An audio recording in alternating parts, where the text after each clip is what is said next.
710 KNUS in Denver.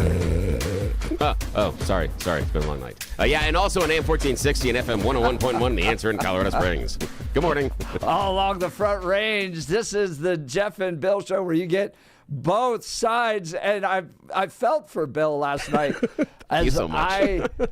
I got to watch there were 3 State of the Unions. You did 3. You went supersized on it. I only did the main stage. So tell everybody what you did. So you have the longest State of the Union in history that Bill Thorpe had to watch after leading bar trivia. Yeah. And I knew that. So I'm sitting there going, oh, this has got to be rough on the guy. It was a little rough. Because it was tiring on me. Yeah. It was an hour and 46 minutes. That's why I tapped out and I didn't do the response.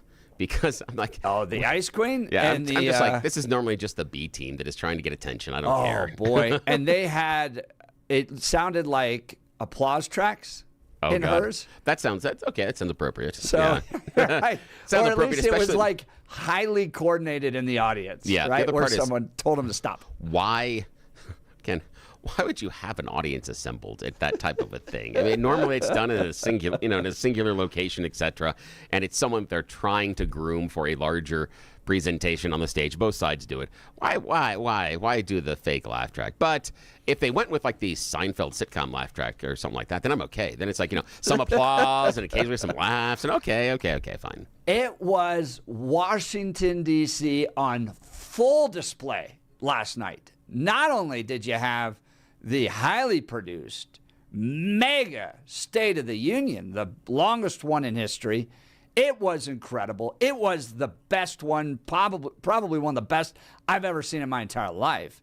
It was remarkable. I was standing up. I was cheering. I love this. And we'll get into that yet. Yeah. It felt like it was like this Oscar award-winning show with medals of honor and veterans from World War II and the family members of that young woman from Ukraine that was killed in North Carolina. It was so powerful. Then you get the response from the Ice Queen with its applause tracks. And then there was this third alternative. And I was just showing you the videos of it with frog people up on the stage. I like that. Robert De Niro's in it. They have a Caroline Levitt intimidator. Jason Crow was there. Bro, it was me at frogs on stage. Circus. Yeah. It was a circus. I appreciate the circus because the other one that I watched was a circus as well. Now, we got to explain some of this to the newer Jeff and Bill audience members that while Jeff and I are really good friends, we see the world very differently at times. If it hasn't been so obvious already listening to the show, this is another perfect example because Jeff was looking at this Oscar award-winning performance last night and there isn't a single State of the Union. It's not a single one I've ever watched and I'm gone, wow, that was a productive use of my time. I've never walked away from it going, I'm glad I spent that time. It doesn't matter who's speaking. Do not care. At least you weren't asleep like some Democrats were. I know. And then did you see Al Green's sign? Yeah, I did. That was interesting. That was interesting. What was written on the sign was black people aren't apes. Yeah. His hand covers part of it. And to a lot of people, it read, black people rent apes. Yeah, it which was so you had that chaos going on. Yeah, it was. It's who's on his staff? You guys can make a better sign. It's handwritten. There's a way. I mean, there's some Kinko's things. There's some. I mean, there's an entire Kinko's dedicated to Congress because they print out those signs all the time for their little speeches. Oh, so I think there's 435 plus 100 senators. That thing's humming all day. Here's the thing. There's this woman that sits a row right in front of us at the Broncos game, and she is a super fan. She's fantastic, and she has a little banner that says Broncos on it, and it's probably, I would guess, 8 inches tall, and she has 2 little handles on either side of it, and as she pulls her arms apart, it unveils and says Broncos, and then she puts her arms together, and it closes, and then she pulls her arms open, says Broncos, push it together, and closes. Pretty sure we could have printed the ground green sign on that kind of thing. I mean, really? You knew you were going to do this. I doubt he woke up that morning and just decided this is the sign we're going to do. Put a little production inside of this. Spend some time. You've got a budget. Come on here. You're going to get some TV time. Put some effort into this. As long as we're going to make a scene, let's make a good one. Trump and Ilya and Omar shouting at each other in the middle of it. We are way past that one guy that I mentioned yesterday that just said, you lie. And the whole country was like, you're the worst thing ever for interrupting a State of the Union. They're just outright yelling at each other right now. Although, after going back, and this is how I got to let the audience know, what I did was, got done with bar trivia, came home, and I saw probably the last 45 minutes live. And then I went back to the beginning and watched the first part that I missed, then jumped through some things on the second part, then went back and looked at some other stuff. But I just wanted to revisit again. And I was of the impression, when I went back and started watching from the beginning, he was looking for that conflict the entire time. The entire time. That's exactly right. To get the Democrats to yell. And finally, they took the bait. Yeah. Finally, they did. Yeah. And if you notice, there's like a redness in the sky today. You might think that's the sun. It's not. It's the bare bottom of the Democrats who got spanked on live national television last night. The big audio we'll get to in a second, where he asked them about their commitments to putting Americans first. Boy, you're going to see that in every single advertisement this fall. This was an incredible night. Want you to jump in and be a part of the conversation. 303-696-1971. Text us on the Dan Caplis Law Text line at 720-819-5115. Now it's time for the news.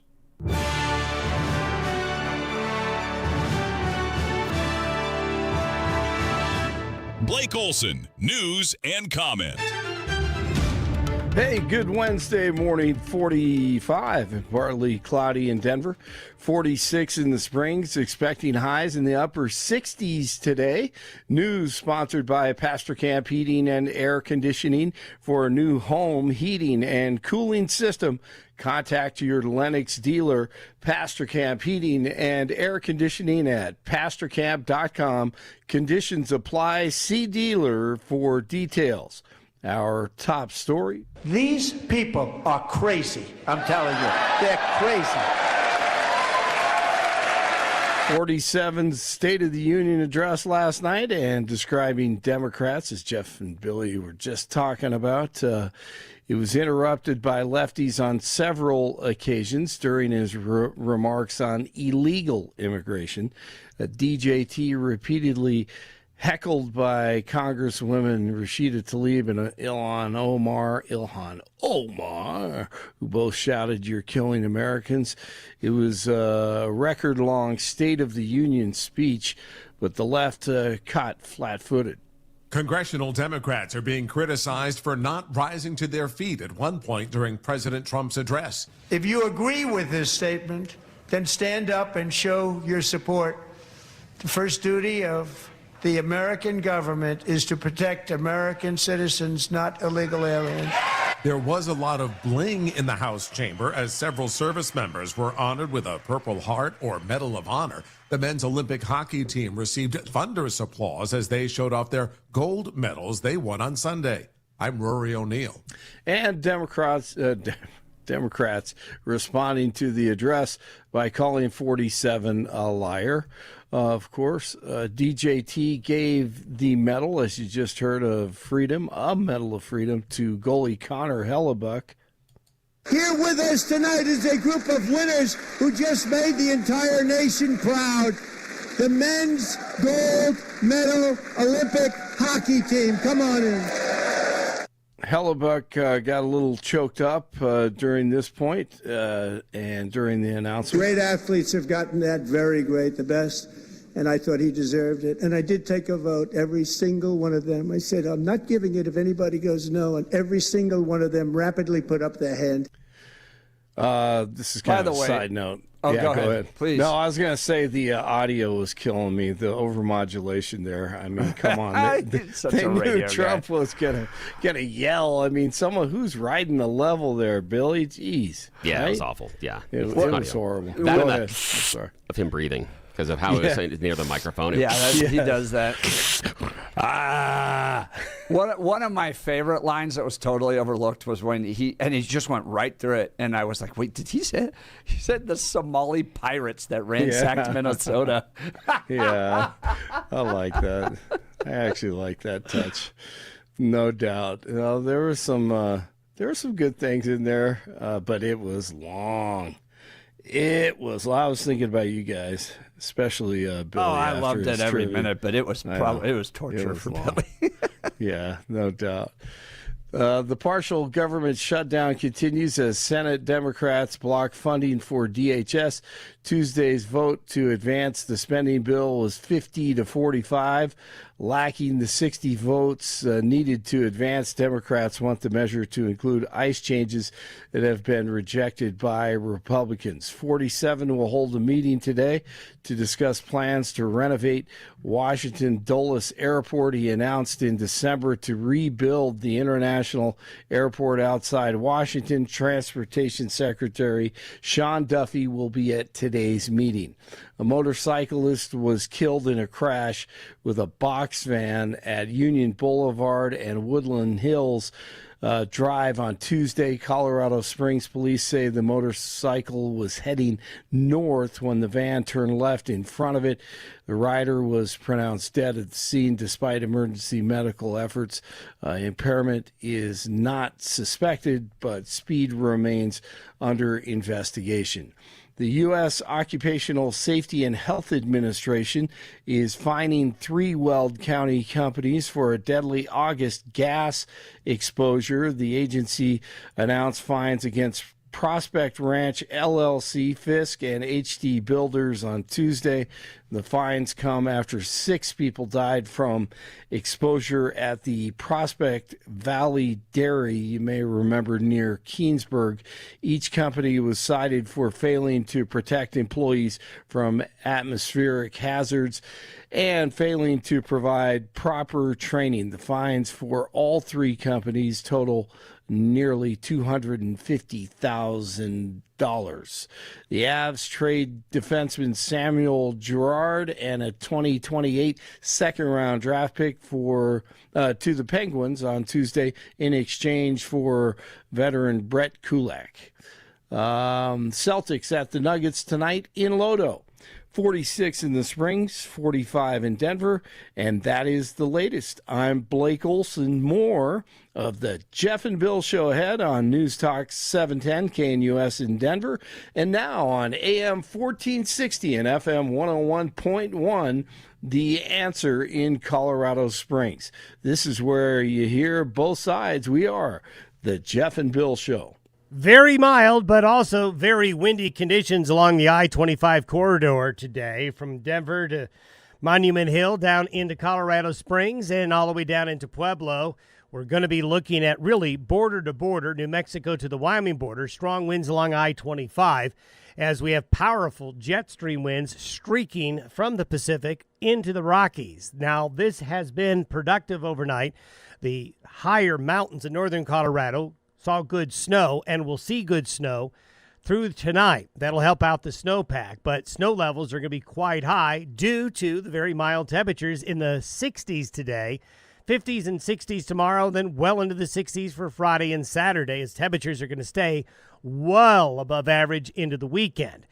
Do be ready for strong gusty winds and mostly cloudy skies. There is a slight chance of a shower tonight as some of that moisture could come off the mountains. Meteorologist Don Day in the 710 KNUS Weather Center.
710 KNUS in Denver. And now broadcasting on AM 1460, FM 101.1, The Answer in Colorado Springs. All along the Front Range, this is the Jeff and Bill Show, where you get both sides, and man, what a night it was. From the top rope, DJT bringing it to the Democrats, and this guy was in the room. He saw it happen live. We get to talk to him right at the top of the show. Congressman Jeff Crank, Congressional District 3, right? Five. Colorado Springs joins us now. Congressman, what a night. Wow, it was. It's so amazing to be there and be in the room. It's a different feeling. I've watched a lot of State of the Union addresses, but this is my second one being in the room, and it's just a very different feeling in the room when you're there. It was, I thought the president, honestly, he exceeded my expectations. There's sometimes I get a little frustrated listening to him. I think he sometimes, he calls it himself weaving back and forth and weaving. But I thought he was pretty disciplined last night in staying on his message. And I want to get a sense of what that room felt like, because at a certain point, he and some of your colleagues are going back and forth, Ilya and Omar, and give us the sense of what happened there. And everybody's talking about that moment where he asked people to stand if they're putting American citizens first. Let's dive into that. Yeah, I thought that was frankly, one of his best, most compelling moments is when he did that. And I'm certain that was very thought out and intentional. I'm sure the president thought to himself, they never stand when you say good things. So why don't I say something good that 98% of the American people would agree with, and let's see what they do. And that's exactly what he did. I thought it was kind of stunning. What was really interesting to me is how long it went. And in the room, it was almost it was kind of an almost uncomfortable moment because it just kind of kept going, and the president just let it go. I don't know how long it went, but several minutes that went on. My sense in the room was that the Democrats came in, and I think that Hakeem Jeffries talked to them beforehand and said, look, last time there were these outbursts and stuff. That doesn't help our cause. And he's right. It didn't help their cause. So I think he cautioned them to just sit still and not react to it. And I think they tried that. But I think as it went on, they sort of changed a little bit their tactic. They stopped sitting on their hands and realized, look, we got to cheer for these, some of these heroes that are up here. We've got to do that. And so they became a little bit more participatory, I think, as the night went on, at least from my perspective. It's Congressman Jeff Crank. He represents Colorado Springs region in Washington, D.C. for us, joining us to give us feedback on what I thought was a historic State of the Union. Truly remarkable. Now, part of the mix of all this is the production of and the people that the president brings into honor. And I thought it was like Oscar level, from the hockey boys coming down to medals of honor being given to World War II veterans, to family members harmed by illegal immigrants. It was so perfectly woven together to tell a story. And I go back to some of those initial statements, the golden age of America, our turnaround for the ages. Our nation is bigger, better, richer, stronger than ever before. How did you feel the president wove everything together to tell that story? Yeah, I thought the very same thing, Jeff.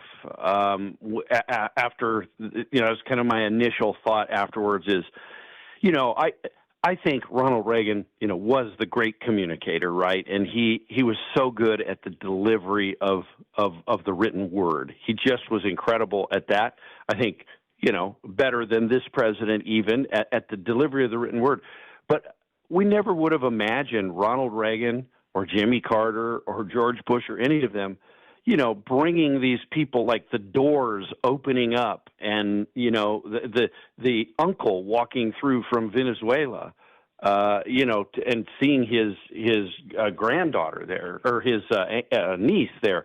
Those things were amazing. Surprising her with that, awarding the Medal of Honor to both of those heroes last night. Yeah, it was stunning how they did that. I mean, I think better than has ever been done before. But I was thinking to myself, could you imagine if Ronald Reagan, with his great delivery, had done that? I mean, they just didn't do that 20, 30 years ago. They didn't even do it before this president, just a few years ago. So I thought that was mastery, the way that he did that. Yeah, and it goes to his background, right? This is a guy that understands television. He built a very successful reality television show to capture an audience. He knows that America's watching, and rather than just providing a policy speech, he told a story. And I thought it was fitting for America's 250th birthday that this will be remembered as one of the best State of the Unions. I want to ask you, Congressman Crank, Republicans facing challenges going into this speech around the economy, tariffs, what happened in Minnesota. How do you feel that Republicans came through after this speech? Will there be a bump in the approval? Did the president set an agenda? Is he inspiring people to get back behind and support the Republican cause? Your thoughts? Well, I do think there'll be a bump. The question is, how sustainable is that bump? But I think it will be sustainable if we focus on the accomplishments of this administration. Like, the old adage that Ronald Reagan asked, are you better off today than you were 4 years ago? I mean, if you ask that question and people really think about it, are they better off today than they were 2 years ago or 3 years ago or 4 years ago? I mean, the answer is yes, right? For most people, we look at the price of gas is coming down. We look at interest rates; they're coming down. We see inflation is being slowed. The economy is doing better. Our GDP growth is incredible. All these things are true, and I think the president needs to make the focus on his policies and not whether or not you like Donald Trump or you like his tweets or you like those sorts of things. It's time to shift to the midterms. And the president needs to take those great policies that have been put in place, the tax cuts and so much more, and make this election about those policies and less about whether or not you like Donald Trump. And, sometimes I think for the president that's probably a hard thing to do, because, he's a showman. He likes to focus on him. But he needs to use the power of the presidency to point out these great policies that have been implemented. And I think Republicans will do just fine in the midterms if that is the focus. That's Congressman Jeff Crank from CD5 joining Jeff and Bill reacting to the State of the Union last night. I want to press on that a little bit. Can he run on his economic record? We're seeing approval ratings roughly around 57% disapproving of current economic conditions in the U.S. 65% of Americans in some recent polls are disapproving of his handling of inflation. A plurality say the economy has gotten worse, 48%, while only 29% say it's gotten better. Can he run on that kind of economic record? And if you say yes, then why don't the American people agree with you about this great economic change? Well, look, I think there's a disconnect right now between the reality of the numbers, and we see them month after month. Jobless reports come in. This is the third, I think, straight month, this last month, where the jobless report came in, and it beat the expectations. More jobs created than were expected. I think, you look at GDP numbers, all that.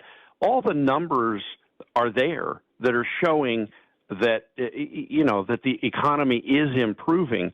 Now, are there still things we need to work on? You bet. I mean, we need to work on the cost of housing. We need to get the cost of groceries down and those sorts of things still.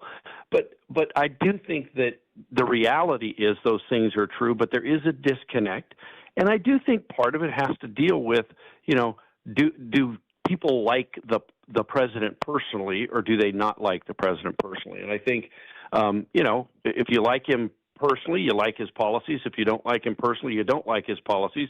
And he needs to decouple that a little bit. It needs to be about the policies that he's implemented and whether or not those are making the lives of the American people better. So I agree. I think there is a disconnect in a lot of ways. But the other thing is you have to show what's the alternative. What's the alternative to Donald Trump? Do we want to return to the days of, higher inflation, those sorts of things? I mean, Bill, I use this example. I say that Joe Biden went duck hunting, and Joe Biden was out, duck hunting, and all of a sudden the ducks come flying by, and he pulls out his shotgun and he shot a hole. Boom! But he shot the hole in the bottom of the boat, and the boat starts sinking. And then all of a sudden the Coast Guard comes to rescue the folks in the boat, and everybody starts blaming the Coast Guard. I mean, the Republicans are the Coast Guard. President Trump is the Coast Guard. We didn't cause this problem. It was the bad economic policies of Joe Biden that caused this problem. So we got to convince the American people that we're the Coast Guard rather than the person that put the hole in the boat. Well, those bad economic policies, Congressman Crank, saw higher job generation and growth than we have under the Trump administration. We saw higher growth inside of the stock market than we saw under Trump. I mean, there's a long list of things that we saw as far as economic indicators that were better under Biden, especially 13 months in, than we have under Trump. And that's kind of the question. Is this, and we talked about this in the show yesterday, and obviously you were available. You're doing very, very important lawmaker stuff, which you shouldn't be listening to the show anyway. So I totally understand. But we talked about the idea that during the last election cycle, Joe Biden came out and said, look, all of these economic indicators are strong. You're feeling pain in your life, but that's not true. All these economic indicators are strong. And we are seeing the same thing right now. The American people are saying it's harder for me to make ends meet. It's harder for me to pay my bills, harder for me to put food on the table. And Donald Trump stands there and says, you're wrong. Look at all these economic indicators. Pam Bondi recently, have you seen the Dow? If it was a problem for Joe Biden, how is it not also a problem for Donald Trump? Because the numbers are telling us it is. Well, look, I don't disagree that you can't. I think that Biden made a big mistake by doing that, and I don't think this president can make the mistake of just telling people it's okay, and they don't feel that. There is a disconnect. That disconnect has to be changed, and I think you can't just say, "Oh, look, it's better for you." But people do have to feel that. And I do think, all these tax cuts that we did, they're just starting to feel that now, right? People are filing their taxes. They're going to see that money. They're going to see that they're getting tax refunds coming back. But look, I don't think that the American people would want to go back to the Biden economic policies. I think that they do see that those things hurt us and hurt us very badly. And so I don't think the argument that, you were better off under Joe Biden or the stock market did better under Joe Biden, I just don't think the American people will buy that. This president has to sell his policies. There's no question about that. Look, when you talk about affordability, I know the Democrats now want to talk about tariffs.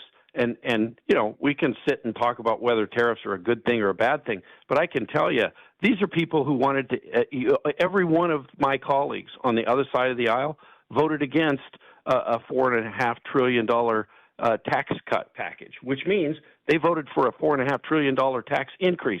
They wanted all your taxes to go up. Don't lecture the American people on affordability after you cast votes like that.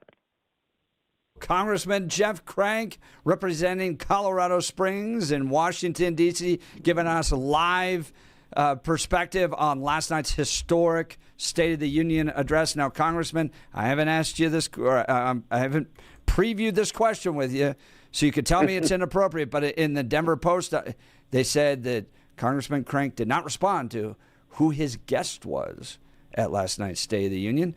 Do you want to give us some insight as to who you took to the State of the Union? Yeah. Well, I don't know why they would say that we didn't respond. I actually put it up on social media yesterday about who my guest was. My guest was Chuck Broerman, who is currently the county the county treasurer in El Paso County, but he was the county clerk and recorder.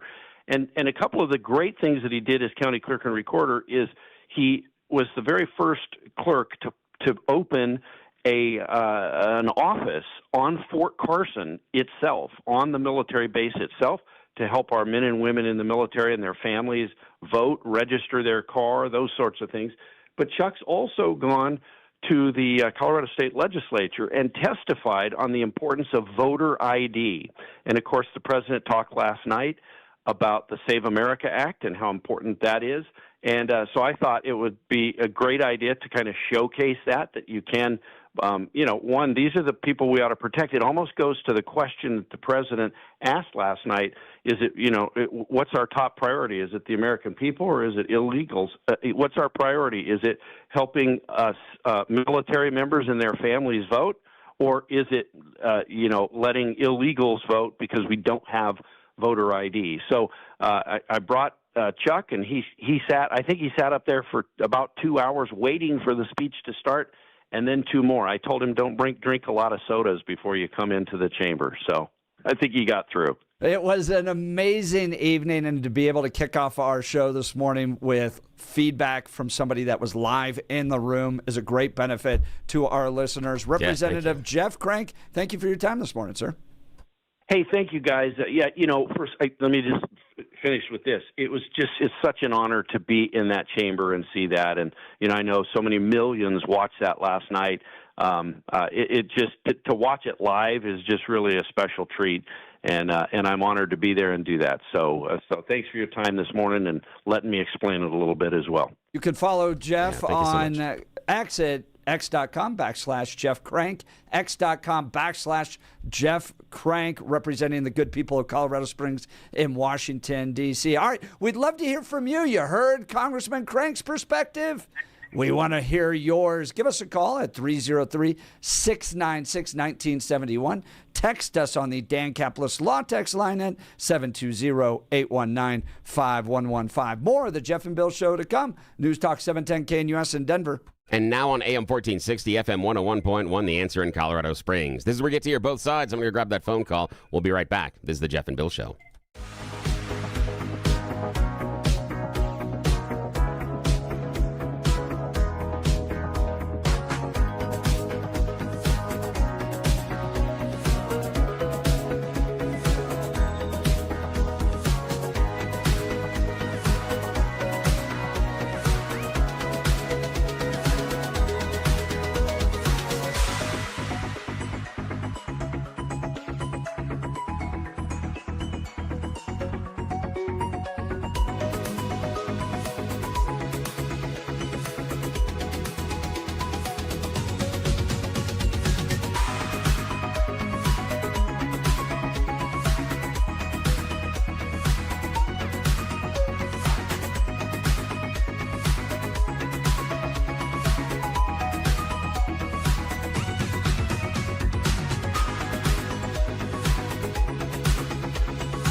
710 KUS in Denver. And waking up proudly with AM 1460 FM 101.1, The Answer in Colorado Springs. All along the Front Range, this is the Jeff and Bill Show, and what a morning. I'm so fired up. I had a great time watching that hour and 48-minute smackdown of progressivism in America brought to you by Donald Trump. I pointed out at one point, there's no way that Bush or McCain or Romney could have ever given that speech last night. That was wholly unique to Donald Trump. This is a great moment in American history. Enjoy it. And I want to hear from everybody about what your favorite moment was, what moment you hated. Maybe you don't like anything DJT had to say yesterday. You feel like he's an embarrassment to the country. Well, dive in. Give us a call, 303-696-1971, or text us at 720-819-5115. Let's go to the phone lines. Lynn in Evergreen. Lynn, what did you think of last night's speech? What was your favorite part? Yeah, what'd you think? Oh, my gosh. I got to tell you what, it was well worth the watch. I mean, even though it was long, it was tremendous. And the part I loved about it is he stayed on topic. He stayed on message with very little, seat of the pants kind of things that he usually does when he does press conferences or, whatever. But he stayed on message. And, okay, so I love that. I mean, he got to the point, said what he needed to say. Okay, on to the next point. Okay? And, the couple of times he did go off prompter, and he would look over to the Dem side and say, hey, everybody, look at this. They're just sitting there, no clapping, no agreement, nothing, except for a few exceptions. But the one thing I noticed, this was, I think, actually kind of amazing. Did you notice that they escorted Al Green out early on? Al Green, the guy with the cane? Yeah, big sign. Yeah, he was holding a sign that said, black people aren't apes. And I'm not sure if he was escorted out or if he left. Maybe he was escorted out, but he was out of there pretty quick. Well, there was somebody ahead of him walking him up the aisle, maybe because he doesn't walk very well. I don't really know. But that kind of surprised me. Thank God he left and he wasn't banging his cane. But the other thing that really surprised me, Ilhan Omar was sitting in her seat, especially when Trump mentioned the corruption and fraud in Minnesota, the Somali pirates, all of that. She was yelling and screaming, and I was surprised they didn't escort her out. But I think that was for a reason, so that people could see, okay, this lady is in charge of Minnesota, and look what's happening up there, But you could tell by the response on the Dem side, somebody was conducting that group. When to stand, when to clap, which wasn't very often, but and when to shake their heads and when to roll their eyes and all of that. I mean, it was. And then I listened to Spanberger's Democratic message afterward. That was pretty. What shall I say? She kept accusing Trump of this, that, and everything else, and it's like, no, that's what you're guilty of. That's what you and the Dems are guilty of. She came across as angry and bitter. People in my life were like, why are liberal women just so angry and bitter all the time? And that's how Spanberger came across. She's a Democrat. She's a Democrat leftist, and they're angry and bitter, and they're corrupt, and they're fraudulent, and I loved it. They're going to do something about insider trading, for these politicians that come in at, $150,000 a year, and they lead billionaires. Yeah, that's not going to happen. That's insider trading. Did you see, though, when he's like, how's Nancy Pelosi feel about this? Yeah, there's no way that, I mean, Lynn, there's no way that passes. There's no way that passes. I think it does. I think there's enough. I hope you're wrong. I really hope you're wrong. There's no way that passes. I really hope you're wrong. And here's the reason why. Trump can't do it through executive order, and this is what you have to figure out, okay? You have to figure that it's got to get through House, and it has to get through Senate. And boom, then, next election. Well, next election is so important. Wait, hang on, Lynn. Hang on. Lynn, hang on. Tell me who inside of that body is going to give up that sweet gravy train.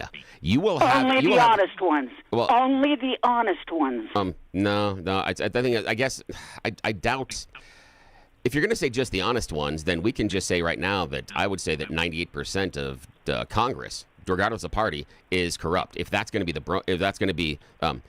meter that we're going to judge them on, because I think you're going to have, in that instance, you'll have a couple of people that need to make stands and vote for it because of election cycles, but the vast majority of the people inside of Congress, they understand how sweet this deal is. Yep. They're not about to give that up. That would be like hearing the Congress vote for cutting their pay. That's not happening, and that's what they're doing. So you have to wrap your head around the idea that either the groundswell of us as Americans have to be so angry at all of those representatives, and then that means we can't just be angry and go to protest. We have to vote them out. That means you got to vote against incumbents, and incumbency is the largest predictor of being reelected that we have in the country, because I hate all those rats in Congress, but mine's okay. Regardless of who it is. I mean, you can replace any name. Regardless of who it is, you love your own rat, but you hate the other rats. And then you're going to have to convince me that those people that understand they have one of the sweetest deals in the country, based on based on amassing wealth, are going to vote against it. Yeah, money. Get the billionaires together and vote them to increase their taxes. I do That's about think, as likely. it seemed like yesterday there's enough momentum to push this through, but I don't know. Lynn, what do you think? I hope and pray. I hope and pray. It's about damn time that something is done about insider trading. You know, it's about time. Now, Lynn and Bill, I want to ask you this. There's about 70 Democrats who skipped the State of the Union. They went over and were part of this Portland Frog Brigade, and that went on for like 4 hours. If just purely strategically, you want camera time, is it better to sit in the State of the Union with a little scowl on your face and have the camera cut to you every once in a while to show how you are so disapproving of what the president's doing? Or is it better to go launch your own alternative called the Portland Frog Brigade? What's a better win if you want stage time? I'll let you go first. You mean for the Dems or for President just in Trump? general? What do you think would be better to go be if a you're part politician of this alternative thing like 70 Democrats did, or sit there like Ilhan Omar and go back and forth with the president?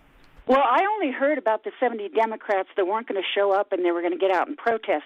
I didn't see any of that, but I did see the scowls from the faces of the Democrats who just, they hate Trump. They hate Trump, and they're not going to agree with anything he does or says. Bill, what do you think's a better use of time? I thought it was more effective when Trump made these fabulous points about the turnaround of this country ever since the Dems got unelected out of office, minority, that how the country is turning around, getting better. It's going to take a while. It can't happen overnight. But you could see the scowls and the hatred. I mean, if looks could kill, every single Dem sitting in that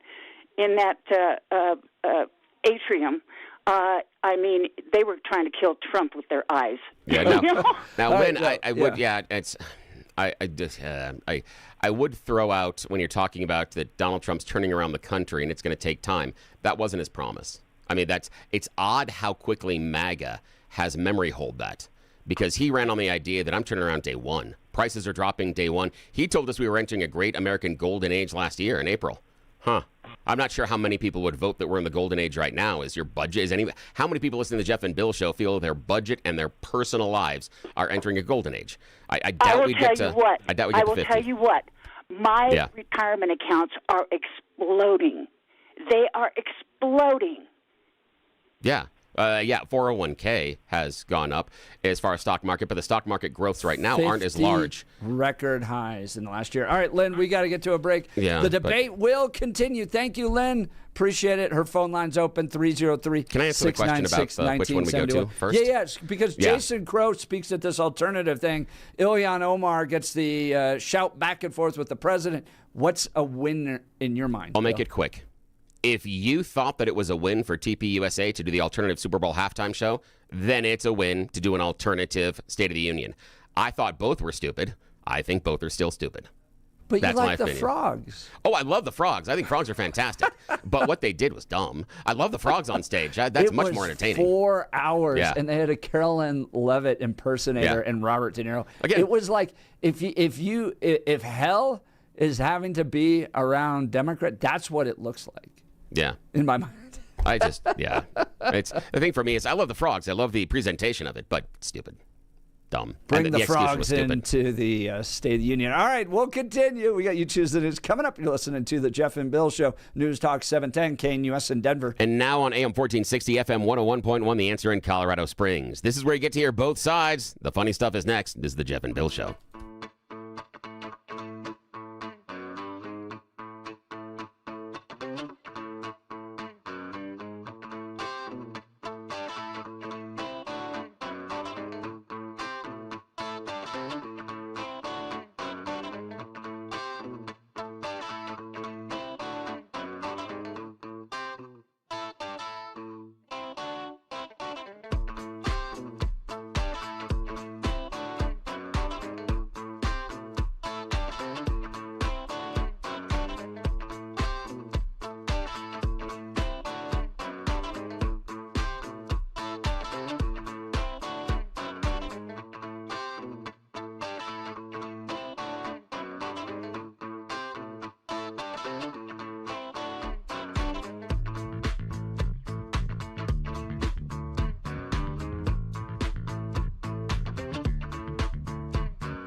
Titled the song 3 a.m. That's about the time most of Washington, D.C. went to bed last night. Time we get up. Following the State of the Union. It was a wild one. Text messages, phone calls, so hot. We're going to get to them. Stick around. We want you to be a part of this conversation. What did you like about last night's State of the Union? What did you detest? We want to hear from you. Be a part of the conversation. 303-696-1971. Now is time for Bill Thorpe's You Choose the News. Yes, we're going to step aside a little bit into the silly stuff. It's time for everybody's favorite fake radio news game show. This is You Choose the News. If you're just joining us for the first time, this is how we do it. I scour the interwebs for moments this morning to find really dumb stories. Here they are in my hands right now. I have given them even more ridiculous headlines so that we can goof off for a little bit. And you're asking yourself, why are they doing this at this early in the morning? Because, my friend, nobody who's in charge wakes up until 7 o'clock. When Jeff and I found out that we were unsupervised this early in the morning, oh my gosh, yes. We had to discuss what exactly we were going to do to take advantage Bill, of this. Honest point here. Yes, okay, yes. I get emails from my kids' teachers. Yes. That are like, hey, I enjoy listening to you in the morning. And I have to remind myself that it's not just us having fun. Oh, that's funny. Because I'm like, Oh, yeah, they listen. This is That's going to be great. an interesting. See, this is why, and you know why the teachers listen every day? Because of the education we provide. Yes, and here are your educational stories. At least that's what we're calling them this morning, and You Choose the News, my friend. And Blake Olson is joining us from the news department. Here we go. Headline number 1, go right to the source. Headline number 2, is that a penalty? Headline number 3, Die Hard, DeKalb version. And headline number 4, I bring you these 15, no 10 commandments. Mr. Hunt, your choice. Let's start with the 15, no 10 commandments. Yes. Everybody who is a Mel Brooks fan, stand up and applaud. I bring you these 10 commandments. In a recent private exchange, the priest of the Diocese of Rome, Pope Leo, responded to several questions advising the priests assembled on prayer, study, priestly fraternity, and more. Now, the off-camera moment took place after he had given a public speech to the priests, inviting them to rekindle their fire for Christ and the ministry. Now, the first question he got was about how the gospel can be shared in the world of young people these days with all the screen time. And his answer is, first, you've got to be a witness, for Christ. Then when meeting the young people, you broaden their horizons to reach as many as possible. And he does a wonderful thing. He says we have to value and rediscover the traditions of the church and how that helps in the community. Second question is following up on the community. The community you live in and work in, and the necessity to know it really well. What do you need to do? And Pope Leo responds, well, we are invited to use our spirit and our brains to connect with the community. And on that note, maybe we should stop using AI to prepare our homilies. Yes, he did go there. He said he now sees and hears this happening quite a bit. The Pope made a strong recommendation regarding prayer and not using the artificial AI to be doing your homilies because it might invent something like, 15 commandments. That's hilarious. Maybe all of a sudden we have 25 apostles. I don't know. Right. We've heard about that. Yeah, the whole thing. I didn't even think about that. Yeah, I know. It's remember the 14th commandment. Keep sacred the donut. Yeah, especially the powdered sugar ones. Okay, I don't think that's on the list, but still. Alrighty, now, Blake Olson, your choice, sir. Go right to the source. Is that a penalty or Die Hard DeKalb? Is that a penalty? Is that a penalty? It's a rare on-field incident during an amateur football final in Istanbul recently where someone watching the game was suddenly struck by the ball. And CPR had to be administered. Oof. Well, the thing is getting around the feathers. That was the hard part. Now, the incident unfolded in the Istanbul First Amateur League playoff. Now, in the 22nd minute, the Yardımspor goalkeeper hit the ball away from his penalty area. It's a defensive move known as a clearance. The ball then struck a seagull in midair, which then fell to the ground. The team captain runs over, recognizing the fallen bird, and see it's unresponsive, starts administering CPR. The medical team comes on field, removes the bird, and it has an injured wing, but it's going to be okay. Hey. Yeah, the team went on to lose, but they were like, hey, we helped out the bird. Awesome. Alrighty. Now, Jeff, final choice. Go right to the source or Die Hard DeKalb version? Die Hard. Die Hard DeKalb version. Here we find ourselves in Georgia. Burglary suspect now behind bars after making a high-stakes entry into a local Atlanta fixtures and sales shop. He did it through the HVAC system. They found him hiding just like they did in With Die a Hard. lighter? Yes. And everything? Yeah. Crawling through that? Yippee-ki-yay! I'm not going to say the rest of it. Alrighty, back to you, sir. Oh, my goodness. So much to talk about this morning. We're covering the State of the Union and your reactions. It was a historic one. And its length and also in its content. We'll cover all of this and more. You're listening to the Jeff and Bill Show, News Talk 710, KNUS in Denver. AM 1460, FM 101. The Answer, in Colorado Springs. We'll be right back.